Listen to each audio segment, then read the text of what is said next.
Question भाई आपसे बोला जा रहा है कि एक रे ऑफ लाइट है जो किसी स्फेरिकल वाटर ड्रॉपलेट में एंटर कर रही है। लेट ये एक वाटर ड्रॉपलेट थी स्फेरिकल। यहाँ पर मैंने अज्यूम किया हुआ है कि एक लाइट रे आकर के इंसिडेंट हो रही है ऐसे, ये देखिए ऐसे, ठीक है। अब जब ये ऐसे इंसिडेंट हो रही है तो इसके बाद रिफ्रैक्शन होगा, तो रिफ्रैक्शन के बाद ये टुवर्ड्स द नॉर्मल बेंड होगी क्योंकि एयर से वाटर के अंदर एंटर कर रही है। इस तरह से कुछ, इधर एयर है इधर वाटर है, वाटर का रिफ्रैक्टिव इंडेक्स 4/3 है। अब इस पॉइंट पे पहुंचने के बाद देन आपसे बोला जा रहा है कि ये रिफ्लेक्ट हो गई है इस सरफेस से। तो ये जो बैक सरफेस है इस ड्रॉप की, यहाँ से ये रिफ्लेक्ट हुई है। अब किस रीजन से हुई है ये मैटर नहीं करेगा, रिफ्लेक्ट हुई है तो हमने यहाँ पे इसको मान लिया कि ये रिफ्लेक्ट होकर के ऐसे आ गई, ठीक है। इस पॉइंट पे रिफ्लेक्ट होने के बाद ये अगेन रिफ्रैक्ट होती है and re enters into air. अब ये अगेन एयर में एंटर कर गई, एयर में एंटर कर गई मतलब यहाँ पर इस पॉइंट पे जब ये लाइट रे पहुंची होगी, अब बोलोगे कि बेसिकली ये था नॉर्मल एंड ये लाइट रे इस बार वाटर टू एयर जा रही है। देखिए कुछ ऐसे मैंने एज्यूम कर लिया कि लाइट ये ऐसे आई है, ठीक है ना, बताइए, ऐसे एज्यूम कर लिया है। तो इस तरह का मुझे रे डायग्राम अब यहाँ पर दिख रहा है। इस रे डायग्राम के अकॉर्डिंगली हमको बताना है एंगल बिटवीन इनकमिंग रे एंड आउटगोइंग रे, मतलब दोनों ही इनकमिंग एंड आउटगोइंग रेज के बीच का एंगल बताना, मतलब टोटल डेविएशन बता देते हैं, यही तो हमें बताना है। तो टोटल डेविएशन बताते हैं। तो इस पॉइंट पर ये जो पॉइंट है इसको पॉइंट 1 बोल दिया, इसको पॉइंट 2 बोल दिया, इसको पॉइंट 3 बोल दिया। पॉइंट 1 पे बताइए स्नेल्स लॉ लगाएंगे तो आप क्या करेंगे। एट पॉइंट 1 आप स्नेल्स लॉ लगाएंगे तो कैसे लगाएंगे, μ1 sine i, angle of incidence 53 degree था क्वेश्चन के अंदर गिवन है, तो साइन 53 इक्वल था μ2 साइन आर। लेट यहाँ पे जो एंगल बन रहा है ये आर कंसीडर कर रखा है मैंने, ठीक है। ये कितना हो गया, तो 4/5, 4/3, 3/5, आर की वैल्यू 37 डिग्री। आर की वैल्यू कितनी आ गई, 37 डिग्री। आर अगर 37 है तो अब यहाँ पर मैं अगर इस पॉइंट 2 को ज्वाइन कर दूं यहाँ से, तो पॉइंट 2 को अगर आप ज्वाइन करेंगे तो आपको दिखेगा बेसिकली यहाँ पर इस पॉइंट पे ये एंगल भी 37 होना चाहिए, देखिए ध्यान से, एंड ये एंगल भी 37 होना चाहिए, क्योंकि आपको ये जो ट्रायंगल दिख रहा है इस ट्रायंगल के अंदर दोनों ही साइड इक्वल दिख रही है ये वाली, तो एंगल्स भी तो सामने के इक्वल होंगे। तो अब ये अगर आर है तो ये भी आर है, ये भी आर है, क्योंकि यहाँ पे रिफ्लेक्शन हुआ है। ये आर है तो यहाँ पे ये भी आर है, बताइए, ये भी आर हो जाएगा ये वाला एंगल। एंड ये अगर एंगल आर है तो ये आप अगेन स्नेल्स लॉ लगाएंगे तो ये 53 डिग्री ही आएगा, ओके। तो सारे एंगल्स हमको पता चल चुके हैं। अब डेविएशन लिखना है, डेविएशन कैसे लिखेंगे, तो आप बोल सकते हैं कि भाई यहाँ पर जो लाइट रे ऐसे जा रही थी वो ड्यू टू रिफ्रैक्शन ऐसे टर्न हो गई है किसी एंगल पर, इसको मैं Δ1 बोल देता हूँ। देन इस पॉइंट 2 पर लाइट रे ऐसे जा रही थी, बिकॉज ऑफ द रिफ्लेक्शन ये लाइट रे ऐसे टर्न हो गई है, एंगल Δ2 मान लिया है। इस पॉइंट पे देखें तो ये लाइट रे ऐसे जा रही थी, बिकॉज ऑफ द रिफ्रैक्शन ये लाइट रे ऐसे टर्न हो गई, इसको मैंने Δ3 बोल दिया है। टोटल डेविएशन डेल्टा इक्वल होगा Δ1, Δ2 एंड Δ3 के सम के, हो जाएगा, बताइए। Δ1 कितना है, तो Δ1 आप बोलेंगे कि भाई यहाँ पर देखिए एक पॉइंट पर ये एंगल 53 था, तो ये एंगल टोटल 53 था, उसमें से आपने 37 कम कर दिया। Δ1 कितना आया, 53 माइनस 37, तो ये 53 माइनस 37 है, एंड वो भी कैसा है, तो आपको दिख रहा है कि ये क्लॉकवाइज है। क्लॉकवाइज को लेट पॉजिटिव ले लेते हैं, तो पॉजिटिव है। Δ2 कितना है, तो Δ2 कितना होगा, तो रिफ्लेक्शन की बात हो रही तो 180 माइनस 2 आई, मतलब 180 माइनस 2 इंटू 37 डिग्री, ये भी क्लॉकवाइज है। Δ3 कैसा है, वो भी क्लॉकवाइज है, कितना है, तो वो भी 53 माइनस 37 है। देखिए ध्यान से देखिए, अगेन इस पॉइंट पे अगर आप डेविएशन देखेंगे तो ये 53 डिग्री था टोटल एंगल, ये देखिए ये टोटल एंगल कितना था, सॉरी डेविएशन देखिए, ये टोटल एंगल कितना है, 53 है, उसमें से ये आर कम कर दीजिए, आर की वैल्यू कितनी, 37, तो 53 माइनस 37, इसको सॉल्व कर दीजिए, इसको सॉल्व करेंगे तो ये आ रहा है 37, 47, 47 एंड 57 मतलब 16 इंटू 2 32 32 ये है प्लस 180 माइनस 74 तो 104 ये है, ठीक है। 104 नहीं 106 ये है, तो 138 डिग्री। टोटल डेविएशन कितना आ गया? 138 डिग्री। क्लियर है क्या? तो एंगल क्या हो गया बीच का? तो 138 डिग्री। आपसे बोला जा रहा है कि बेसिकली एक पैरेलल बीम ऑफ लाइट है जिसका जो डायमीटर है वो डी है, एंड ऐसे आकर के ये इस हेमीस्फेरिकल बॉडी पर इंसिडेंट हो रही है। देन इसके बाद ये जो बीम है वो रिफ्रैक्ट करेगी, रिफ्रैक्ट करने के बाद जब यहाँ पर ये बेस में पहुंचेगी तो डायमीटर इसका कितना बचा होगा ये हमको बताना है। तो कैसे बता सकते हैं? इसके लिए भाई आप यहाँ पर बोल सकते हैं कि लेट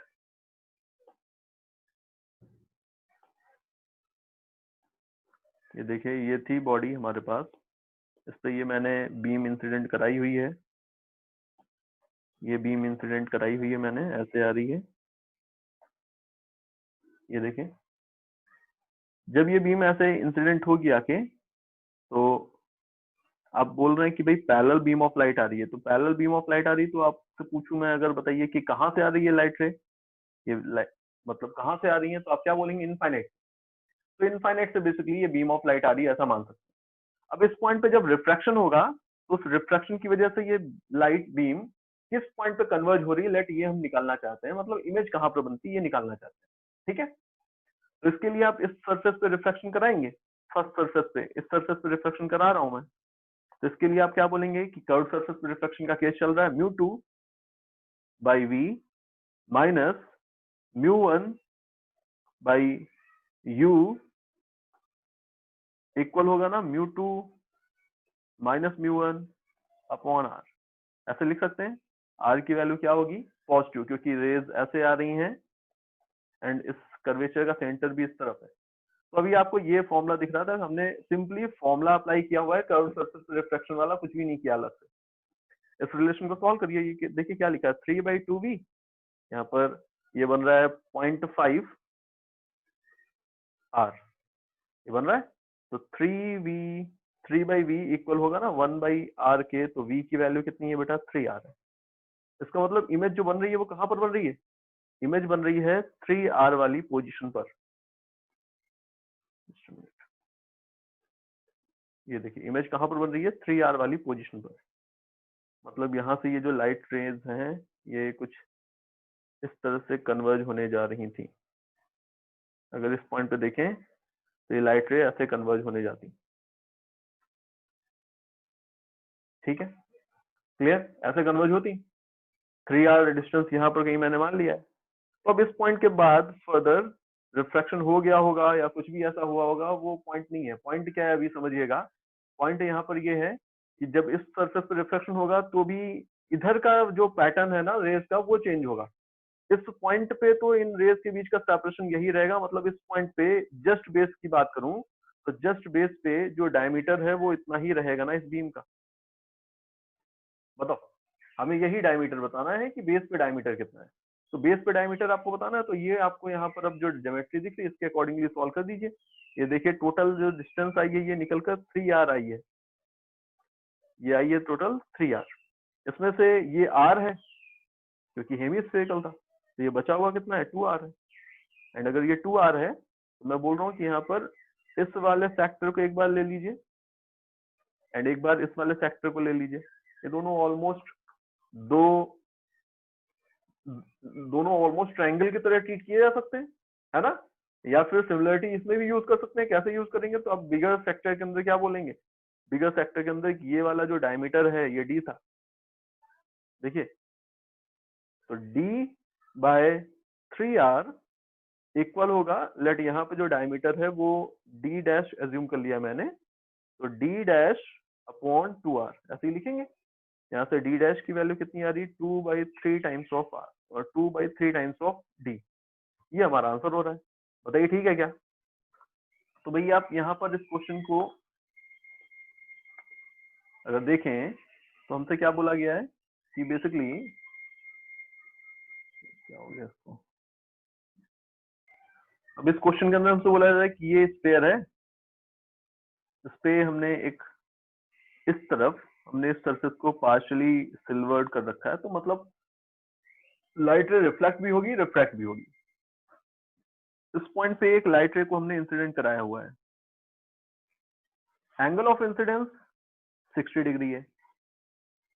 अब इस पॉइंट पे जब लाइट रे आएगी बेटा, तो आपको पता है कि भाई ऐसे लाइट रे अगर इंसिडेंट हुई तो हम बोलेंगे कि भाई यहाँ पर ये ईयर टू ग्लास जा रही है लाइट रे, तो डेफिनेटली ये टूवर्ड्स द नॉर्मल बेंड होगी। टूवर्ड्स द नॉर्मल बेंड होने का मतलब कि ऐसे जाती, बट ऐसे ना जा करके अब ये कैसे गई होगी, बिकॉज ऑफ रिफ्रैक्शन। ऐसे मान लिया है, ठीक है, ऐसे गई।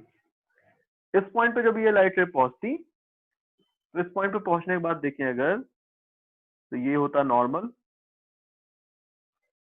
अब इस लाइट रे में से जो पार्ट रिफ्लेक्ट हुआ होगा वो तो ऐसे ही लौट आएगा सेम एंगल बनाता हुआ। अगर यहाँ पर मैं ये एंगल आर कंसीडर कर लूं, तो ये एंगल भी आर ही था एंड ये एंगल भी आर है, ठीक है ना। एंड ऑब्वियसली जब इस पॉइंट पे आप नॉर्मल ड्रॉ करेंगे, तो अगेन सेम चीज है, यहाँ पर भी एंगल आर ही बन रहा है, ठीक है, समझ पा रहे हैं ये बात। तो यहाँ से जब ये लाइट रे बाहर निकलेगी, तो ये जानी तो थी ऐसे, but because of the refraction light ray away from the normal bend होगी, ऐसे कुछ गई है मान लिया मैंने। एंड जब ये लाइट रे ऐसे जाएगी,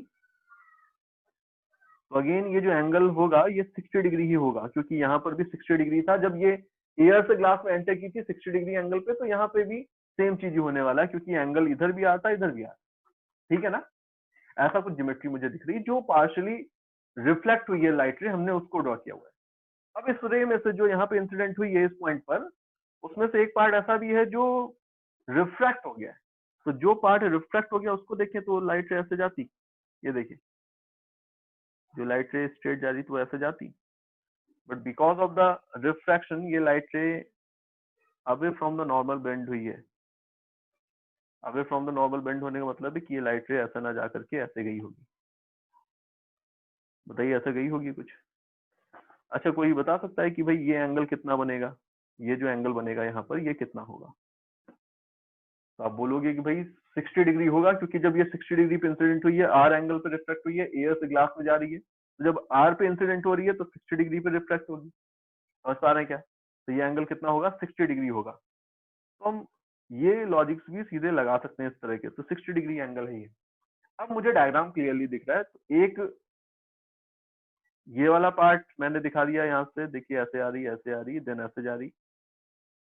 एंड एक पार्ट मैंने आपको दिखा दिया ग्रीन वाला जो रिफ्लेक्ट होकर के आ रहा है, ठीक है ना। ओके,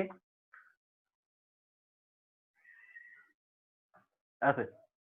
अब आपको दोनों के लिए सॉल्व करना है, जो भी इंफॉर्मेशन गिवन है उसके अकॉर्डिंग। आपसे क्या बोला गया है, आपसे बोला गया है कि नेट डेविएशन ऑफ द रे transmitted at the partially silvered surface. Partially silvered surface पे जो लाइट रे ट्रांसमिट हो गई है, रिफ्रैक्ट हो गई है, जो मैंने यहाँ पर आपको पर्पल कलर से दिखाई हुई है, इसका जो नेट डेविएशन था वो जो रिफ्लेक्टेड रे है उसके टोटल डेविएशन से का 1/3 है। तो रिफ्लेक्टेड रे का टोटल डेविएशन निकालिए, रिफ्रैक्टेड रे का टोटल डेविएशन निकालिए, देन यहाँ पर 1/3 वाला रिलेशन यहाँ पर अप्लाई कर दीजिए, आपको क्वेश्चन का आंसर मिल जाएगा। करते हैं, देखिए इस पॉइंट पे अगर मैं इस लाइट रे की बात करूं, इस पॉइंट पे देखो ये एंगल कितना होगा, तो आपने आर माना हुआ है एंगल ऑफ रिफ्रैक्शन, तो ये एंगल कितना हो गया 60 माइनस आर, तो डेल्टा 1 60 माइनस आर।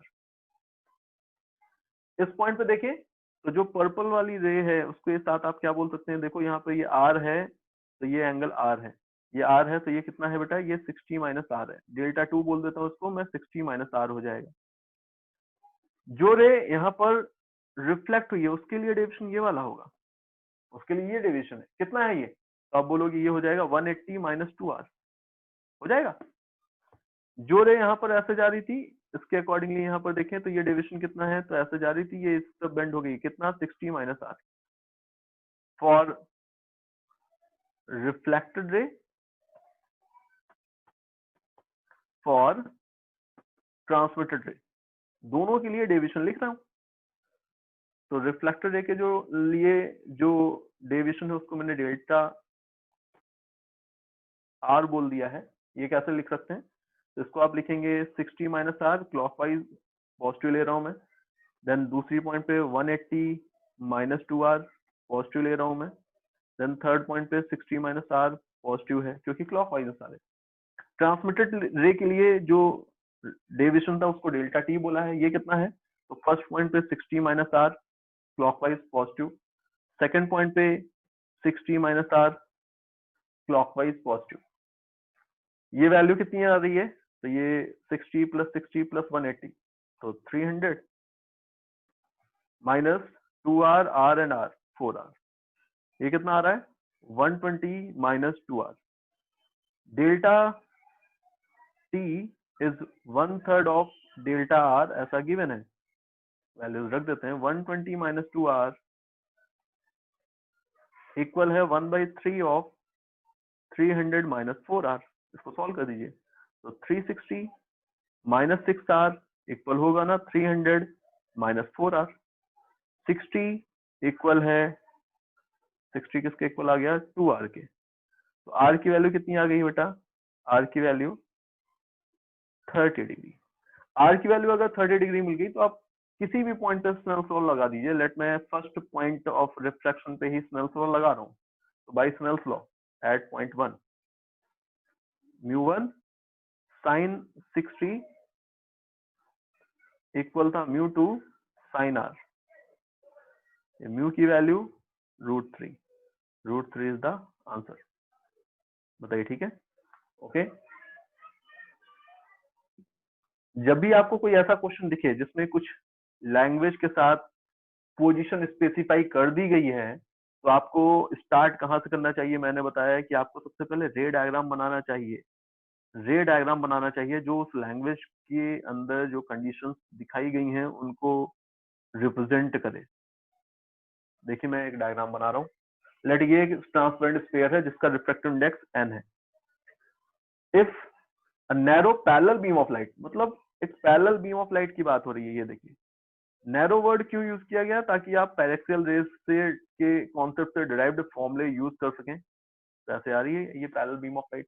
बताइए ठीक है? अब क्या हो रहा है? ये लाइट बीम जो है ये फाइनली फोकस होगी कहां पर? सेंटर से 2r डिस्टेंस पर। तो इधर कहीं पर, यहाँ पर मैं मान लेता हूँ सेंटर से 2r डिस्टेंस यहाँ पर कहीं होगी अप्रोक्सीमेटली। इस पॉइंट पे ये बीम ऑफ लाइट कन्वर्ज होने वाली है। ये हमें यहाँ पर क्लियर है। Find the value of n। तो आप क्या करेंगे? आप यहाँ पर बोलेंगे कि भाई एक बार तो ये इस पॉइंट पे ऐसे कन्वर्ज होगी, ठीक है। देन ये लाइट रे ऐसे जा रही होगी। अब इस पॉइंट पर देखिए ऐसे जा रही होगी, ऐसे जाती है यहाँ पर।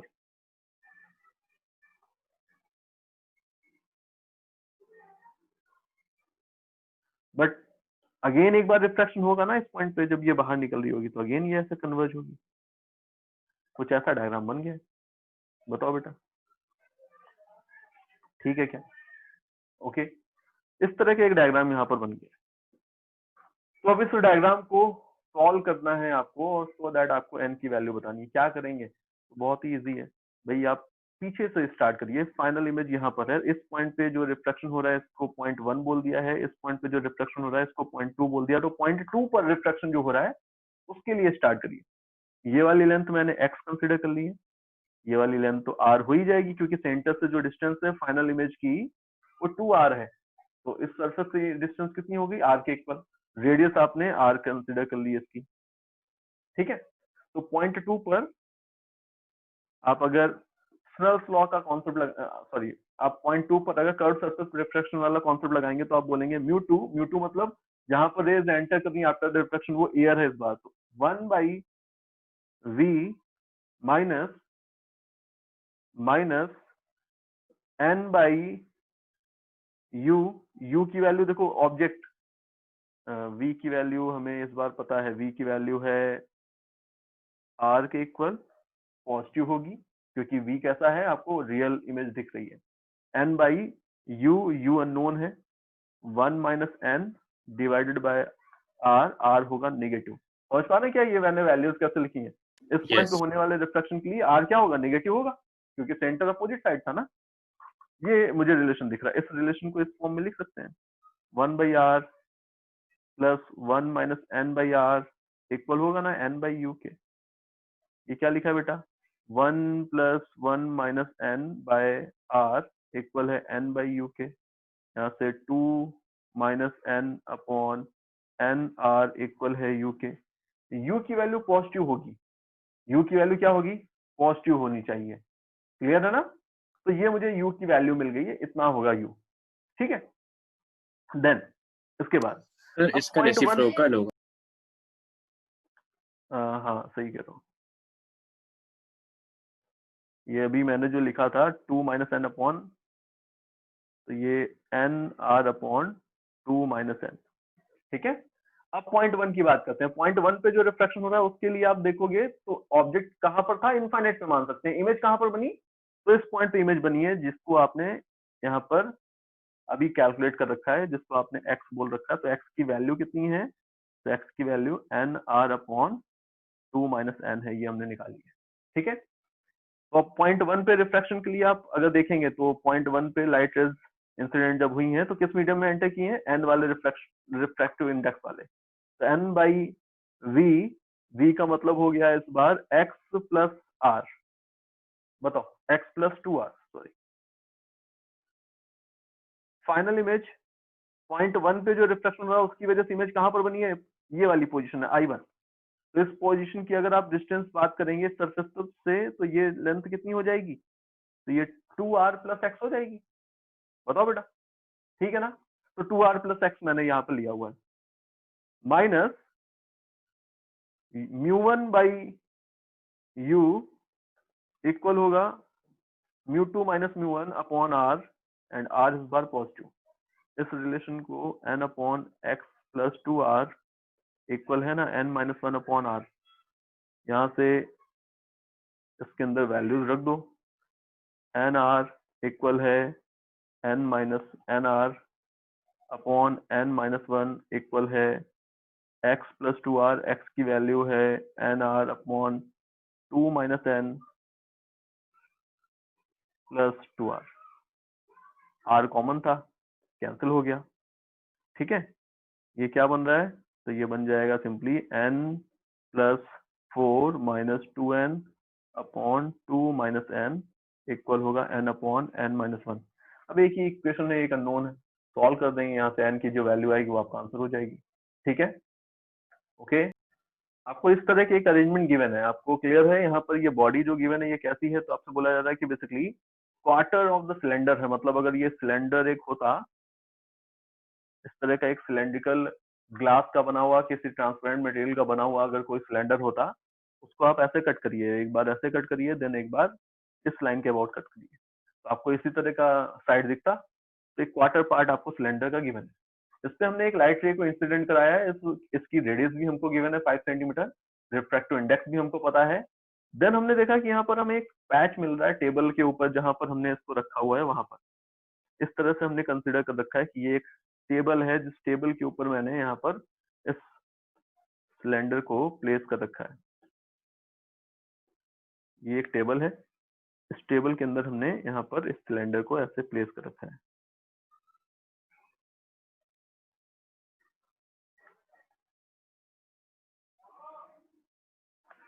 तो इस पे जब लाइट रे हम इंसिडेंट करा रहे हैं, पैरेलल बीम ऑफ लाइट, तो पैरेलल बीम ऑफ लाइट जब ऐसे इंसिडेंट हो रही है तो देखिए समझिए क्या हो रहा है यहाँ पर, कि बेसिकली यहाँ से आपने जब लाइट रे को इंसिडेंट कराया तो नॉर्मली इंसिडेंट हो रही, तो सारी की सारी लाइट रेज इस पॉइंट से तो एंटर करेंगी ही करेंगी इधर। ये देखिए ऐसे एंटर कर गई है ना? क्लियर? अब आपको दिखेगा बेसिकली जो लाइट रे इस पॉइंट पे आ रही है, देखिए ये जो लाइट रे, इसको अगर इस पॉइंट पे इंसिडेंट कराएंगे तो एंगल ऑफ इंसिडेंस कहां पर आपको दिख रहा है, ये दिख रहा है सेकंड सरफेस के लिए एंगल ऑफ इंसिडेंस ये वाला है। तो इसके लिए एंगल ऑफ इंसिडेंस कुछ ये वाला था। जो रे उससे भी दूर इंसिडेंट हुई उसके लिए एंगल ऑफ इंसिडेंस और बड़ा था। जो रे उससे भी दूर इंसिडेंट हुई उसके लिए एंगल ऑफ इंसिडेंस और बड़ा था। समझ पा रहे हैं क्या? तो बेसिकली कोई ना कोई लाइट रे ऐसी जरूर होगी जिसके लिए angle of incidence just critical angle के इक्वल रहा होगा। बोलो, है ना? कोई ना कोई लाइट रे ऐसी जरूर रही होगी जिसके लिए angle of incidence just critical angle के इक्वल रहा होगा। तो अगर मान लें हम यहाँ पर कि ये वो लाइट रे है जिसके लिए angle of incidence just critical angle के इक्वल है, तो आप क्या बोलेंगे कि ये जो लाइट रे है वो just after the reflection parallel to surface ऐसे जाएगी, इस तरह से। कैसे आएगी ये? पैरेलल टू सरफेस रिफ्लेक्ट हो जाएगी। बोलो बेटा, ऐसे ऐसे आएगी कुछ, ठीक है ना?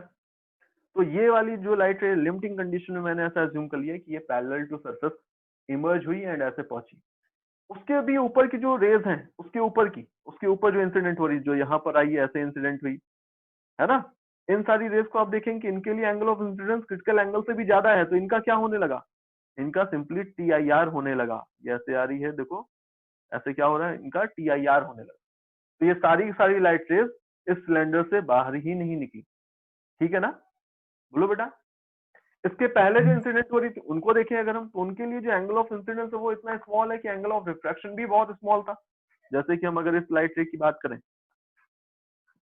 तो ये यहाँ पर जब इंसिडेंट हुई तो इसके लिए angle of incidence critical angle से कम था। तो ये लाइट रे देखो स्ट्रेट ऐसे जा रही थी, स्ट्रेट ना जा करके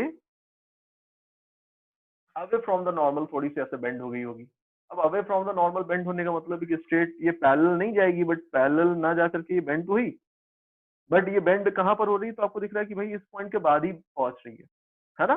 सबसे क्लोज जो पहुंची है वो ये वाली रे ही है जो मैंने यहाँ पर आपको दिखाई हुई, ये वाली रे। तो इसका मतलब ये हुआ कि ये जो रीजन आपको यहाँ पर दिख रहा है, कौन सा?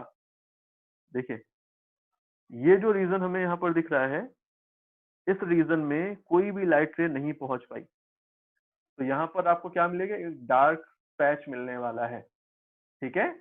ओके, तो अब आपको इसी लेंथ x को बताना है कि ये लेंथ x कितनी होगी। यही क्वेश्चन के अंदर हमसे पूछा गया है, यही x है। तो अब इसको सॉल्व करना है। तो अब अगर आपको डायग्राम समझ में आ गया तो क्वेश्चन के अंदर तो कुछ है ही नहीं। और अब आपको क्या करना चाहिए? अब आपको यहाँ पर x की वैल्यू निकालनी है। ये एंगल क्रिटिकल एंगल है, ये मैंने आपको बता ही दिया है। तो ये एंगल भी क्रिटिकल एंगल के इक्वल हो गया, IC, ठीक है क्या? अब यहाँ पर आप क्या बोलेंगे कि इस ट्रायंगल के अंदर देखें, ये जो ट्रायंगल आपको दिख रहा है, ठीक है? इस ट्रायंगल के अंदर अगर आप कॉस IC लिखेंगे, कॉस IC, तो कॉस IC की वैल्यू कितनी होगी? तो ये इक्वल हो जाएगा, ये ट्रायंगल देख रहे हैं, इस ट्रायंगल को देखें, इसके अंदर कॉस IC लिखे क्या होगा? तो R upon R plus x हो जाएगा ना? बोलो बेटा, ठीक है? साइन IC कितना होगा? साइन IC इक्वल होगा 1 अपॉन म्यू, म्यू की वैल्यू 2/√3, तो √3/2, IC की वैल्यू कितनी आ गई? 60 डिग्री आ गई। IC की वैल्यू 60 डिग्री, तो cos 60 मतलब 1/2 इक्वल है R upon R plus x के। R प्लस एक्स इक्वल है 2R के। तो R की वैल्यू कितनी आ गई है? X के इक्वल। तो X एंड R, X की वैल्यू 5 सेंटीमीटर, ठीक है? ओके, एक लार्ज ग्लास स्लैब है जिसकी thickness 8 centimeter is placed over a point source of light on the plane surface. It is seen that the light emerges out of the top surface of the slab from the circular area of radius r. What is the value of r? तो आपसे बोला जा रहा है कि भाई ये है एक ग्लास स्लैब, काफी लार्ज है, इसकी थिकनेस आपको 8 सेंटीमीटर गिवन है। ये वाली थिकनेस 8 सेंटीमीटर आपको कंसिडर करनी है, ठीक है? हमने जस्ट एक पॉइंट सोर्स ऑफ लाइट के ऊपर इसको रखा हुआ है, यहाँ पर ऐसे इस तरह। हमने देखा कि जो लाइट रेज हैं वो आर रेडियस के सर्कुलर एरिया से क्रॉस, सर्कुलर एरिया से बाहर आ रही है। इसका मतलब क्या हुआ कि बेसिकली यहाँ पर अगर हम देखें तो सेम कॉन्सेप्ट है यहाँ पर कि बेसिकली जो लाइट रे ऐसे स्ट्रेट जा रही होंगी वो तो सीधे निकल जाएंगी, जो लाइट रे ऐसे आई वो भी ग्लास टू एयर जा रही है, तो इसका मतलब ये light ray away from the normal bend होगी, ऐसे जाएगी। जो लाइट रे ऐसे आई वो away from the normal bend होगी, ऐसे जाएगी। देन एक लाइट रे ऐसे होगी ना जो जस्ट यहाँ पर क्रिटिकल एंगल पे इंसिडेंट होगी, एंड उसके लिए देखें तो वो लाइट रे यहाँ पर ऐसे आएगी और ऐसे आने के बाद पैरेलल टू बाउंड्री चली जाएगी, है ना? तो ऐसा सिर्फ उस तरफ थोड़ी होगा, इधर भी तो एक लाइट रे होगी इक्विवेलेंटली जो यहाँ पर इंसिडेंट होगी, एंड आफ्टर द रिफ्रैक्शन ये पैरेलल टू बाउंड्री चली जाएगी, जस्ट TIR कर रही होगी। बोलो, ठीक है ना? तो यहाँ पर ऐसा इस पॉइंट के अराउंड, इस सरफेस में, इस स्लैब की अपर सरफेस पे एक सर्कुलर यहाँ पर रीजन दिखेगा जहां से लाइट रे बाहर आ रही होगी, इसकी रेडियस हमको बतानी है। इसकी रेडियस बतानी है तो हम क्या बोलेंगे कि यहाँ पर ये जो है लाइट रे है, इसने एंगल ऑफ इंसिडेंस के लिए क्रिटिकल एंगल के इक्वल था, एंड अगर इसके लिए angle of incidence critical angle के इक्वल था तो यहाँ पर ये वाला ट्राइंगल सिलेक्ट कर लिया मैंने। इस ट्राइंगल को देखो, इस ट्राइंगल के अंदर हमें ये वाली लेंथ बतानी है, ये वाली लेंथ हमें बतानी है, ये लेंथ r मैंने कंसिडर की हुई है, r हमें बताना है, ठीक है। यहाँ पर ये एंगल कितना है, ये क्रिटिकल एंगल के इक्वल है, एंड अगर ये क्रिटिकल एंगल के इक्वल है तो हम यहाँ पे क्या कर सकते हैं, तो tan IC इक्वल होगा r बाय 8 सेंटीमीटर के, हो जाएगा। tan IC किसके इक्वल है, r बाई 8 के, सेंटीमीटर में मैंने r को कंसिडर कर लिया है। sin IC कितना होता है, sin IC तो 1 बाई म्यू, मतलब 1/5/3, तो 3/5 IC की value 37 degree, tan 37 degree means 3/4, 3/4 is equal to r by 8, 4 से 2, r is equal to 6 centimetre, ठीक है क्या, ओके। भी आपको ऐसा एक डायग्राम गिवन है इस बार कि दो आइडेंटिकल ग्लास रॉड्स हैं S1 and S2, have one convex end of radius of curvature 10 centimetre, दोनों की ही रेडियस ऑफ कर्वेचर जो है इन सरफेसेस के वो 10 सेंटीमीटर ही है इन सरफेसेस। हमने इनको ऐसे प्लेस कर रखा है, दोनों के बीच का सेपरेशन d है, ठीक है। When a point source of light P is placed inside rod S1 on its axis at a distance of 50 centimeter from the curved face, हमने इस पॉइंट पे यहाँ पर पॉइंट सोर्स ऑफ लाइट रखा हुआ है ये, ठीक है। The light rays emanating from it are found to be parallel to axis inside S2, तो अब यहाँ से जो लाइट रे गई होंगी देन जब S2 के अंदर एंटर करेंगी तो S2 के अंदर वो लाइट रेज पैरेलल होंगी इस एक्सिस के, देन डिस्टेंस d हमको बताना है कि कितना होगा। तो एज यूजुअल जो हम करते हैं अभी तक ऐसे क्वेश्चंस में, मैंने बोला जब भी आपको लैंग्वेज दे दी हो ऐसी कोई जिसमें लाइट रे का पैटर्न या फाइनल इमेज की हमें इंफॉर्मेशन दिख रही हो तो आप पहले रे डायग्राम बनाएंगे। तो मैंने रे डायग्राम यहाँ पर बनाने का डिसाइड किया, तो मैं रे डायग्राम सबसे पहले यहाँ पर ऐसे बना रहा हूँ, ये देखिए,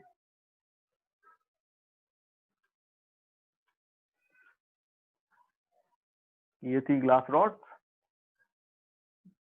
लेट यहाँ पर ये जो लाइट रे हैं, ठीक है, ऐसे लेट यहाँ पर पॉइंट P से लाइट रेज ऐसे आई, ठीक है बेटा, देखिए लेट ऐसे आई, ऐसे आने के बाद